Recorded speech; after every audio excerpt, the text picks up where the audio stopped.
Jangan lupa subscribe, like, komen, dan share YouTube TVRI Bengkulu. Dan nyalakan loncengnya ya.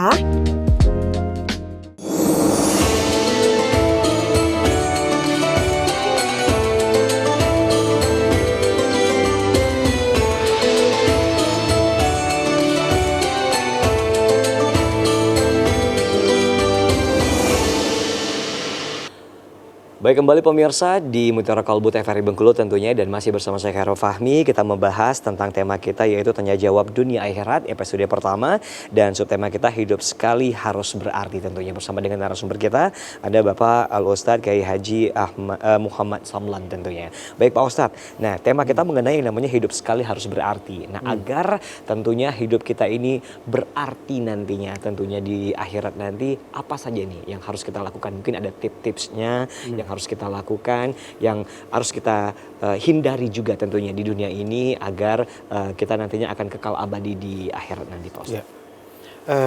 Tentu yang pertama harus kita ketahui adalah apa tujuan manusia itu diciptakan. Tujuan hidup ya Pak Ustadz. Tujuan hidup. Untuk apa sih saya itu diciptakan? Nah dari sini. Karena kalau manusia tidak tahu untuk apa diciptakan, ya inilah sebenarnya merupakan musibah. Musibah terbesar. Kalau sampai manusia itu tidak tahu untuk apa dia diciptakan. Karena ada orang itu karena ya taunya diciptakan untuk makan dan minum saja. Maka berarti hidupnya dia hanya untuk makan dan minum. Ada di sebelah sana katanya itu yang penting ya pemenuhan biologis ya. Seksual ya. Maka hidupnya ya ngurusin itu saja. Ada sebagian itu yang punya pandangan ya manusia itu hanya cari materi. Uang. Maka berarti hidupnya untuk mencari uang saja. Bekerja Pak Ustadz ya. Nah, agar kita nggak keliru mengetahui fungsi manusia itu, maka hendaknya kita tanya kepada yang menciptakan kita, yaitu Allah Subhanahu wa Ta'ala. Kita ini kan hidup tahu-tahu ada kan? Dan berarti kita ada yang menciptakan. Nggak mungkin kita hidup ini nggak ada yang menciptakan. Dan itulah yang menciptakan kita manusia adalah Allah Subhanahu wa Ta'ala. Baik, jadi berarti kita harus tahu dulu tujuan hidup kita. Dan itu harus tahunya menurut Allah. Nah sebenarnya menurut tujuan pencipta. Baik. Nah sebenarnya tujuan hidup ini apa sih Pak Ustadz ya? Saya sendiri mungkin masih bertanya-tanya tentunya. Kita tanya kepada Allah, dan Allah menurunkan kalamnya kepada Nabi Muhammad sallallahu alaihi wasallam. Manusia yang diakui oleh semua generasi bahwa Nabi Muhammad itu adalah manusia yang paling jujur, paling jujur.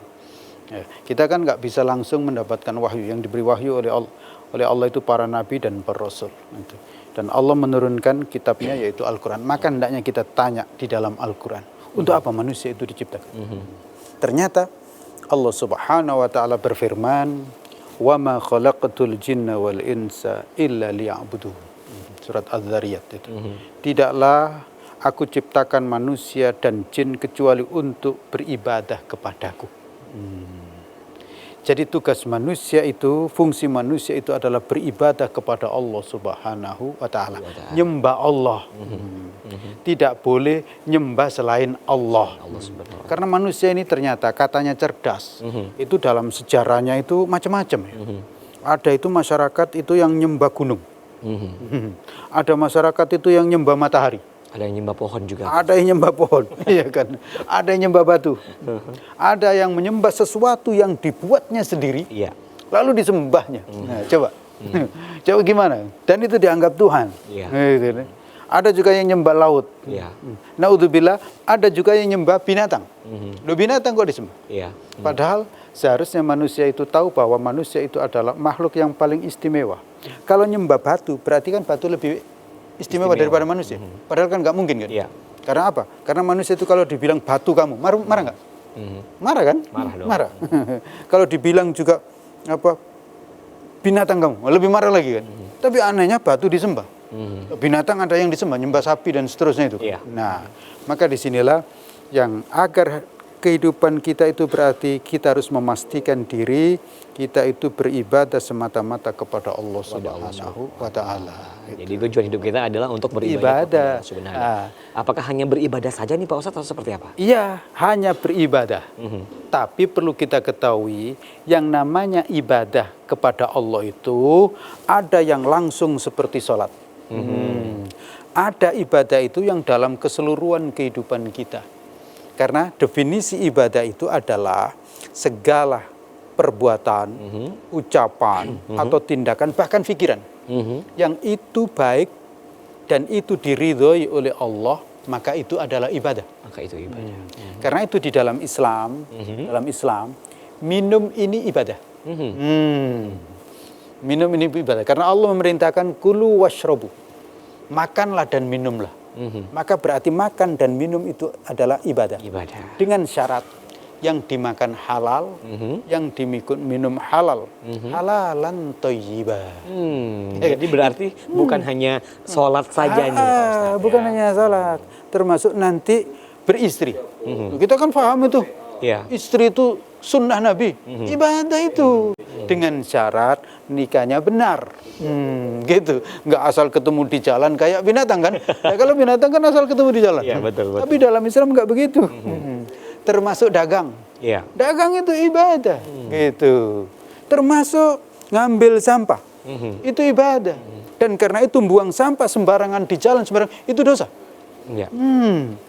Dosa itu, buang sampah sembarangan. Membersihkan sampah itu ibadah. Makan dengan baik bersih itu ibadah. Tapi makan mubadzir itu adalah dosa. Berarti dalam kehidupan sehari-hari ini semua termasuk ke dalam ibadah. Iya, harus kita gunakan untuk beribadah kepada Allah. Artinya apa? Kita menjalankan semuanya aktivitas ini adalah terikat dengan tata aturan Allah. Atau paling tidak melanggar tata aturan Allah. Perlu diketahui, tidak tidur itu bisa dosa. Tidak tidur bisa dosa Pak Ustadz. Dan dengan demikian tidur itu ibadah. Berpahala. Iya. Tidak makan itu bisa dosa. Dan makan itu bisa wajib, bisa sunnah. Bisa wajib, bisa sunnah. Iya. Contohnya apa Ustadz? buka puasa. Oh iya. Wajib. Nah, iya kan? Iya, Masya Allah. Ada makan itu hukumnya sunnah. Contohnya apa? Makan hukumnya sunnah. Hukumnya sunnah. Apa tuh Ustaz? Makan sahur. Oh iya. Masya Allah. Makan sahur. Baik. Dan makan sehari-hari itu ya memang bisa berpahala. Iya, karena kalau kita nggak makan itu berarti kita tidak menjaga tubuh kita. Dan berarti kita tidak bersyukur kepada Allah. Padahal bersyukur itu berpahala gitu. Kita akan jeda iklan lagi Pak Ustadz. Silakan. Kita ngobrol lagi tentunya. Baik pemirsa tetap bersama kami di Mutiara Kalbu TVRI Bengkulu.